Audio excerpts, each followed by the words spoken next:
la gita road trip. Buongiorno, day off in Cagliari perché abbiamo finito la prima parte di questo viaggio che era Olbia a Cagliari e ora comincia la seconda parte.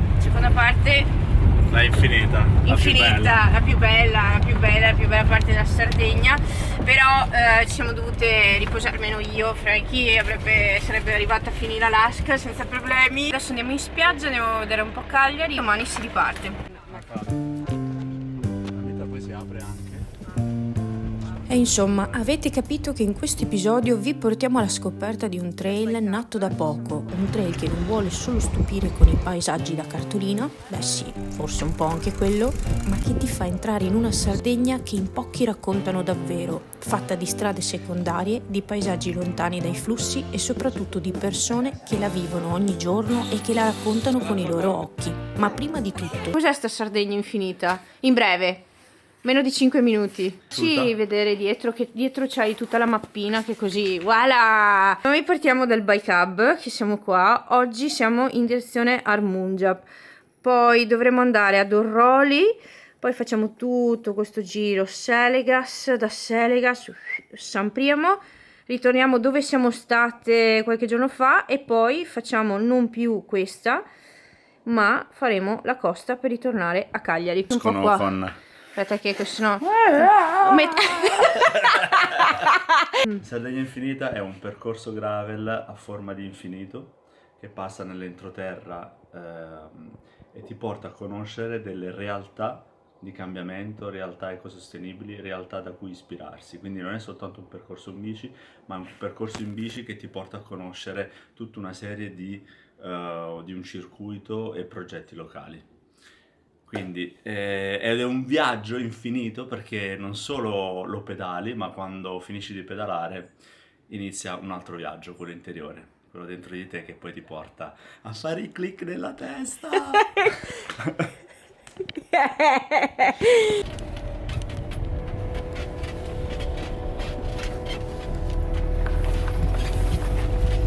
Partiamo da Cagliari, che non è solo mare movida estiva, ma una città che vive tutto l'anno. A novembre qui il tempo è sospeso, siamo in spiaggia come se fosse una tranquilla giornata di primavera. In Svizzera, in ufficio, cose brutte, via. Ah, guardalo! Mirko! State però parlando in silenzio qua, eh? Lui è Mirko, sardo doc, e tenetelo d'occhio perché sarà il primo a raccontarci un po' di storie.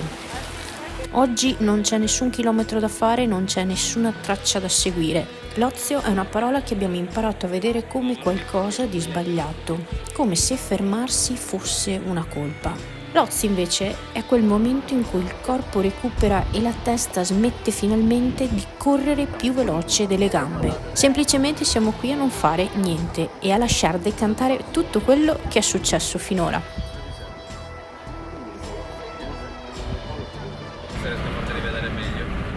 Allora, siamo appena usciti dalla spiaggia e adesso andiamo in centro a Cagliari perché Mirko è un barbiere. Esatto. Ha deciso di... Cosa c'entra per tagliare i capelli a Medona? ha deciso, perché c'è una storia dietro, ha deciso un po' di abbandonare il mondo donna e noi siamo due donne e abbiamo detto ma perché non ci tagli i capelli? Mettiamo la prova, eccoli. Questo è lo stagno, diciamo le saline. Wow! Ma che belli! Vediamo se Vuoi andare a fare una foto? Ma vai. Sì, dai. Facciamo lo zoometto però fino a un certo punto. Mi ricordo che una volta viaggiavano dall'Africa a Cagliari, ok? Perché nidificavano qua e poi migravano di nuovo là. Finché poi adesso da tanti anni sono stanziali, quindi abitano qua tutto l'anno, nidificano e hanno trovato il loro habitat. Beh, come dagli torto. Sta bene. Anch'io vorrei nidificare qua a Cagliari. Sella del Diavolo, questa è la spiaggia del Poetto, siamo a circa 6-7 km di spiaggia continua, se non sbaglio. Qui c'è il mare, lo vedi il porto? Ah sì. Wow, che bello! Qui c'è il porto, qua c'è il bastione, è una fortificazione che faceva parte della vecchia zona di Castello. barbiere, taxista.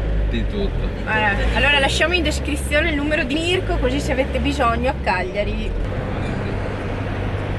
Cagliari per noi passa di qui, uno dei quartieri storici della città, fatto di vicoli stretti, case basse e panni stesi, un posto in cui ci finisci per forza dentro.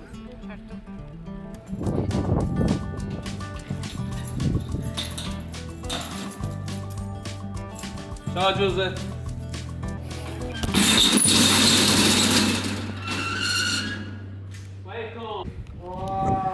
Uè, una barberia super vintage qua.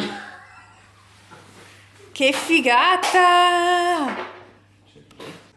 Ma non te li hai tagliati prima di venire via? Sai, ma io mi devo fare le bella. Porto qua del quartiere. Perché questo era un quartiere di pugili. C'erano tutti. In quei tempi, anni 70. Io ti dico, la parrucchiera non lo farei mai perché appunto, non lo so, il capello è... Io sono mega gelosa del capello. Sì, capito, è una cosa molto personale, sbagli una cosa, il cliente poi, capito, io avrei l'ansia. Non l'ho preso, a questo posto mi ha scelto. Io ci sono arrivato, c'era un signore anziano che allora aveva 84 anni, sì, no, 83-84 anni, adesso ne ha 89. Ha deciso di abbandonare la professione, tra virgolette, che non si abbandona mai perché continua comunque a tagliuzzare sempre un po' agli amici lui e anche a me. Come ho visto la barberia è stata amore a prima vista e l'ho presa io. Era 3 anni che cercava qualcuno che prendesse la barberia. Sono arrivato io che me ne sono innamorato così com'era, quindi o ti piace o non ti piace. E così niente, sono entrato io, sono entrato nel cuore del quartiere Villanova, nel cuore delle persone anche, quindi poi ho avuto una bella accoglienza e sono ancora qua. Ale! Siamo pronte per questa seconda parte del viaggio. Siamo leggere. Bene, ora è il mio turno, facciamo un cambio radicale. Allora, mi siedo su questa bellissima sedia, che bella Aurora! Nelle barberie di una volta i capelli si lavavano così e io più che volentieri sacrifico la mia comodità pur di rispettare questa tradizione. Tu chiudi gli occhi, se no Sì. Ecco. Mi taglio i capelli una volta all'anno e si sa quando una donna dà un taglionetto qualcosa sta decisamente cambiando. In realtà per me questo è solo di buon auspicio per questo 2026 che sta arrivando e perché poi soprattutto non li ho mai portati così corti e sono troppo curiosa. Bene, taglio finito, sono un'altra persona praticamente. Tac! Vi faccio anche vedere un po' di before and after e fatemi sapere cosa ne pensate nei commenti. Ora torniamo al nostro casino perché qui fuori c'è un viaggio che ci aspetta.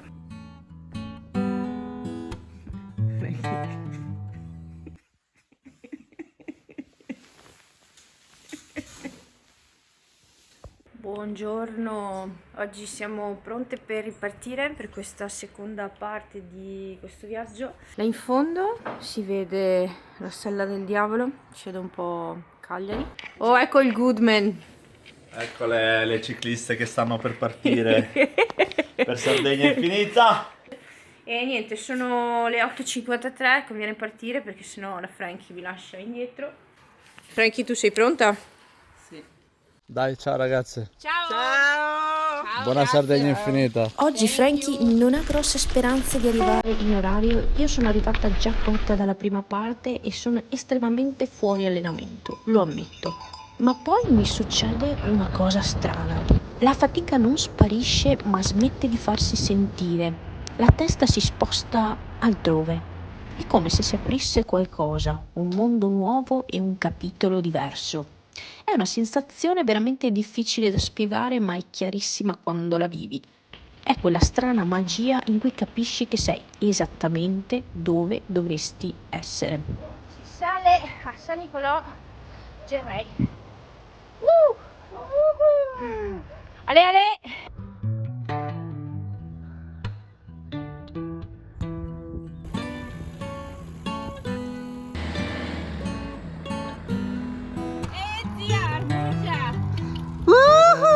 nostra prima impressione di Armungia è che è un paesino di pietra, completamente di pietra. Case, strade, muri, tutto sembra scavato nello stesso materiale.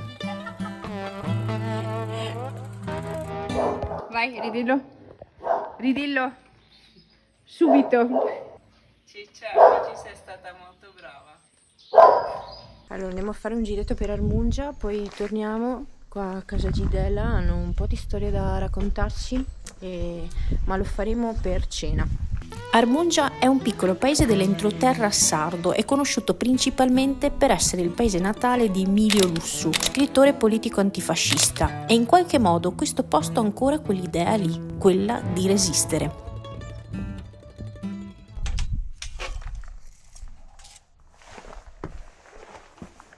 Per riscaldare le mie gambette. Questa è la nostra stanza, ovviamente il classico bordello. Letto. Ecco. Si vede il pueblo. Doccetta, poi ci fanno da mangiare perché questo in realtà è più home restaurant. In Italia è legale e non lo sapevo, e praticamente è come andare al ristorante, però si va a casa del gestore. Gracias. Ci sta, direi. Esto es una melanzane cota al forno con una salsa de miso. Estos son los fagiolini también macerados con salsa ponzu y con zenzero. E questo cetriolo fatto sudare con sale e un po' di limone alla fine e un po' di castagna anche. Loro sono Ivo e Anna, ci aprono la loro porta di casa come se fosse la cosa più normale del mondo, ed è proprio questo il bello. Ivo y Ana, españoles barra catalanes valencianos. Somos fotógrafos de profesión, alma, corazón y todo. Nuestra pasión por la cocina y por darle valor al territorio, a los sitios, la cultura de los sitios donde vivimos. El Gerrey es una zona así bastante salvaje y bastante desconocida, y fue pues una etapa muy interesante de conocer a todos los productores y pescadores y agricultores, y al ver la calidad del producto nos dijimos que era una buena ocasión para abrir nuestra cocina y nuestra casa a gente sarda y a gente de fuera, para que puedan probar las bondades de este territorio, pero al mismo tiempo pasando por el filtro de nuestra cultura culinaria. Y ha sido muy divertido crear un restaurante mediterráneo en el medio en el pueblo más pequeñito del sur de la Sardeña, que está encima de una colina, y que para llegar aquí hay que hacer unas cuantas curvas. Ciccia. Make-up. La parte de abajo está más cocinada que la de arriba, entonces lo que hacemos es levantar la costra, y entonces se va mezclando con el grano de arriba, que está un poco gratinado, está un poco más duro, y entonces se come directamente con una cuchara. Entonces normalmente ahí cada uno se separa en dos bandos, el que come más va robándole al otro. Ah, vale. Gracias. Mangiare paella in Sardegna fa strano, ma dietro questo piatto c'è Ivo e Anna. Hanno portato con sé le loro radici e le hanno mescolate a quelle che questo posto offre, come se i confini a un certo punto smettessero semplicemente di contare. E allora la domanda mi viene naturale: come fanno due persone di città a scegliere un posto così lontano da tutto? Venimos aquí a Armungia, compramos esta casa en el 2022 y nos instalamos después de Navidad, nos instalamos en el 2025. Y bueno, aquí hemos creado nuestro hogar, la primera vez que compramos una casa en nuestra vida. Nos trajo Armungia un poco la casualidad, íbamos en un coche buscando una montaña nevada y giramos con un letrero que ponía Armungia, y así, una cosa llegó a otra y compramos nuestra casa. Estos son los abuelos de la gente que nos ha vendido la casa. A ver. Casa Gidela, ella es Gidela, es una mujer etíope, fue la portada del libro. ¿De verdad? Entonces, bueno, tuvimos con ella una especie de conexión una historia muy bonita. Y Estamos haciendo un trabajo personal y teníamos que encontrarla. Es nómada y vive en las montañas de la frontera con Eritrea. Y cuando la encontramos nos abrió su casa Che cosa ci aspetta oggi? Abbastanza dislivello, Mm? 50 km Mm? o 55. Mm. Sì, da fare, giornata easy. Cheat. Va bene, quindi dai, colazione dei campioni e poi ripartiamo per questa avventura. Oggi andiamo verso Orroli e andremo a scoprire ancora un po' l'entroterra della Sardegna e qualche nuraghe. Bueno, ci vediamo presto a casa nostra, nos vemos pronto en nuestra casa. I us esperem aquí a casa nostra amb els braços oberts, les portes obertes i la cuina sempre fent bona olor. Arrivederci. Dove andati adesso? Orroli. Allora, abbiamo appena scavalcato questo muretto, fatto un po' un off-road perché andiamo a vedere uno dei pozzi meglio conservati, costruiti in epoca nuragica. Questo è il pozzo di Fontana Coberta. Insomma, già il nome racconta una storia. Una fontana coperta e protetta, perché qui sembra che l'acqua non sia mai stata data per scontata. C'è un po' di acquetta qua. I pozzi non servivano solo a sopravvivere, erano rispettati ed erano considerati dei veri e propri luoghi sacri.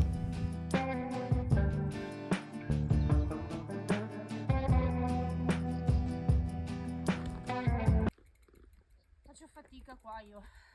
Riprendiamo la strada verso Orroli, ma non è così semplice come pensavamo. Così usiamo la scusa di fermarci ad ogni cartello per riposare le gambe. Questa volta alla Domus da Janas, Che letteralmente significano case delle fatte. ma in realtà era tutt'altro che una favola. Sono tombe scavate nella roccia e risalgono a più di 5.000 anni fa. Erano luoghi di passaggio, come se anche allora si sapesse che ogni viaggio continua in un'altra forma. Purtroppo oggi missione fallita. I nuraghe a Rubbio li abbiamo solo sfiorati, ma a volte il viaggio decide per te. L'obiettivo vero era un altro, arrivare in tempo ad Orroli, perché lì ci aspettava una storia. Siete a Omuajo, a Orroli. Omuajo vuol dire Omu Casa Axio, the second last name of family. No, in italiano. In italiano.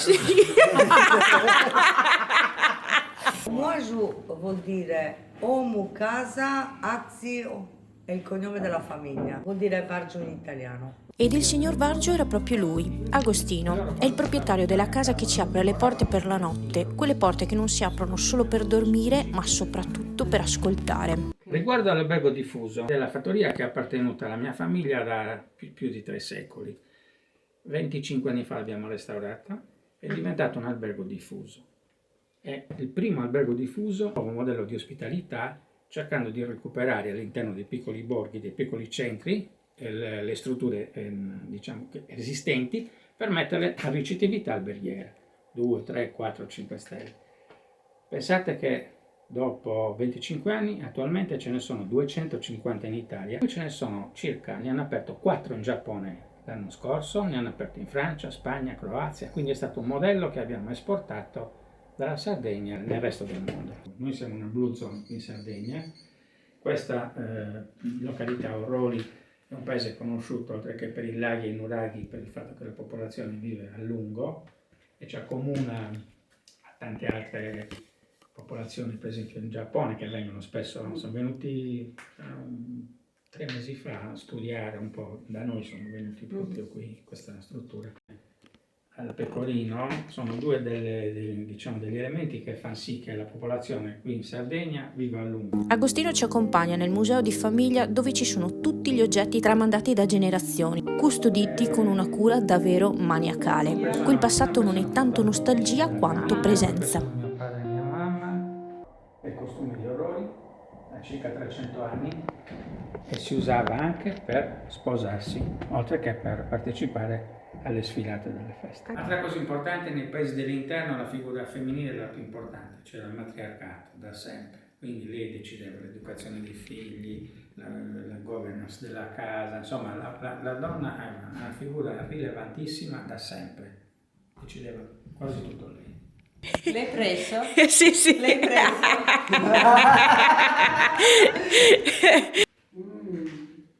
Ecco, questi qui per esempio sono un partico del territorio, si chiama grano Cappelli, un grano biologico, che viene macinato ancora con quel sistema lì a pietra, appunto delle macine in pietra, si chiamano malloreddus, corsi che durano un'ora, un'ora e mezza prima di cena, quando uno ha un po' di tempo, mettiamo il cappello.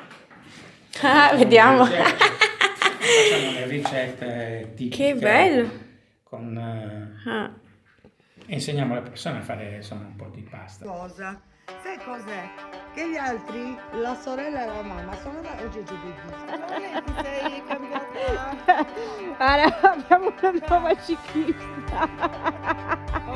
Se ci fossimo fermate a fare la pasta non saremmo più ripartite, anche perché se dovessi descrivere la tappa di oggi con una parola sarebbe proprio incantevole, non solo per i paesaggi infiniti, ma per quel gravel perfetto che ti fa dimenticare la fatica e ti fa entrare in uno stato quasi meditativo. Quasi. Com'è la via? La via degli strappetti sta qua. Mi fate morire, mi fate. Oh, io sono donna di pianura. Destinazione finale? Selegas, un piccolo paese nel sud della Sardegna circondato da colline morbide e campi coltivati. Selegas è conosciuto per il suo legame con la terra, per l'agricoltura e per una comunità che ha deciso di raccontarsi attraverso i muri del paese. Grazie mille. Che bello, Super bello. È un giardino segreto qua. Dovete riuscire? Facciamo un giretto a piedi magari. Sì, no, basta bici. La bici la mettiamo via.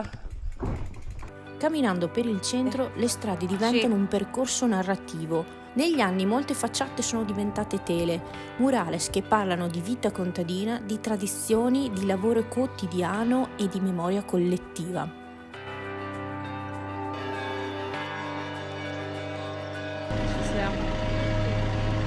Che facciamo stamattina?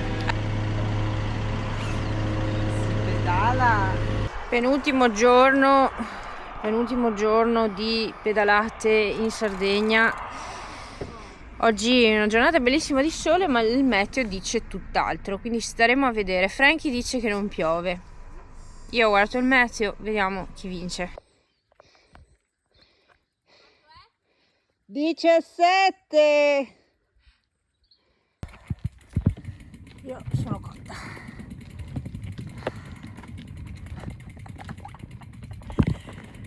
Che miseria. Non so se preferisco la pioggia o gli strappetti al 20%. Asinelli, che dite voi? Belli loro. Ciapale.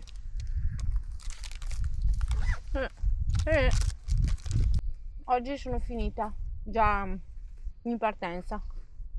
Dopo 20 km sono finita. Poi c'è quella frase che conosciamo tutti: dopo la curva spiana. Non è sempre vero, ma questa volta sì, perché dopo una curva troviamo qualcosa che non ci aspettavamo. Eccolo là, il radioscopio. Gigantesco, silenzioso, piantato nel nulla a scrutare l'universo.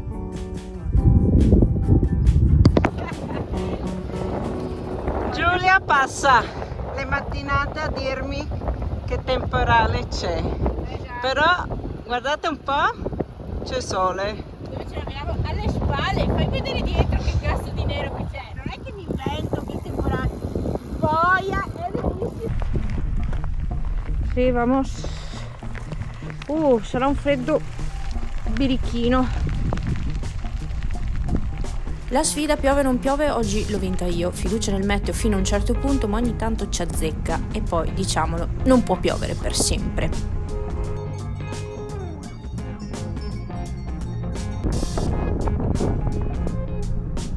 Arrivate a San Vito. San Vito ci sorprende ancora. Scopriamo che è famosa per la produzione delle launeddas, uno degli strumenti musicali più antichi del Mediterraneo. Abbiamo ancora pranzato, ci siamo messe come obiettivo di arrivare qua. Direi che missione compiuta. Missione compiuta? Quasi, perché la giornata non è ancora finita, ma io mi porto a casa ancora una soddisfazione. Oggi Giulia è stata alla grande. meno di 7 ore. Oggi tiriamo! This is the end! Ultima salitina e via Cagliari! Cagliari ci accoglie con una strada panoramica che non ci aspettavamo, poco traffico e il mare lì accanto proprio alla nostra sinistra. Una di quelle strade che ti fanno fermare spesso per respirare e per osservare la linea dell'infinito che solo il mare riesce a creare. Mentre pensiamo a lasciare un segno del nostro passaggio, che è anche diventato un po' il mantra del nostro viaggio, incontriamo un altro cicloviaggiatore. Stefano, bella a tutti, ho appena incontrato Giulia e Franchi e ho girato la Corsica, ho attraversato la Corsica da nord a sud, ora tutta la Sardegna e il primo viaggio in bici, però sicuramente non l'ultimo. Almeno un altro mesetto sto in giro e lo faccio con calma, mi godo quello che arriva. Pedaliamo insieme per gli ultimi chilometri, intrecciando le nostre storie, come succede sempre quando due viaggi si incrociano per caso, anche se sapevamo che il nostro cammino si sarebbe interrotto presto, non per sempre, ma solo per quell'istante. Allora, ciclabile ci piace molto, questo è a lungomare. Siamo arrivati alla fine di questo tour, siamo a Cagliari, però vi vogliamo far vedere che figata dove siamo in questo posto. È una vista tutta Cagliari dietro alle spalle, è una cosa stupenda che noi ce ne dobbiamo andare domani, però con questa situazione qua così mi sa che non ce ne andiamo. E adesso ci prepariamo, ci facciamo un giretto e andiamo ad esplorare questa città, nonostante il tempo non promette bene, però chi se ne frega. Vabbè, non avevo neanche più parole. Non avevo più parole. Qua veramente arrivare con poi avere questa vista è una cosa bella, direi che top. Grazie. Top.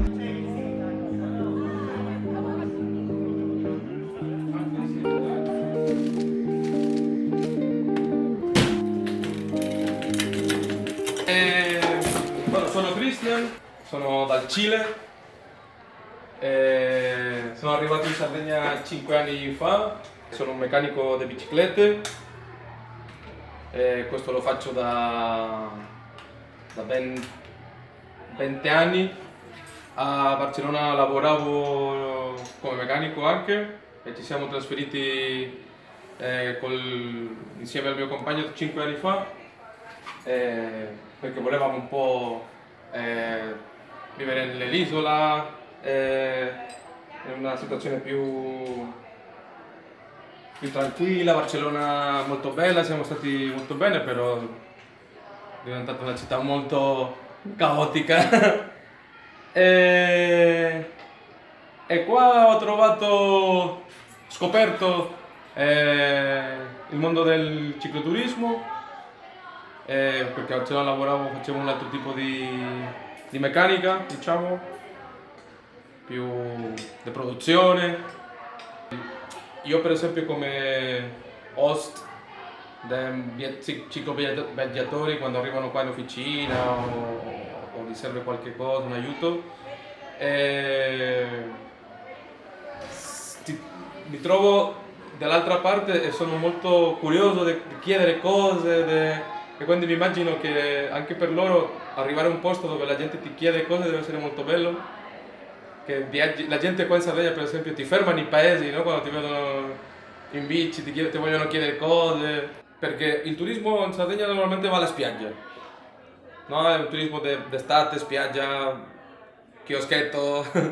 Invece il cicloturismo è una cosa più slow, più calma, che si ferma nei paesi dove la gente magari non è molto abituata a vedere tanti turisti, e quindi il cicloviaggiatore porta questa cosa, questo punto di vista un po' da fuori, piccoli paesi della Sardegna, no?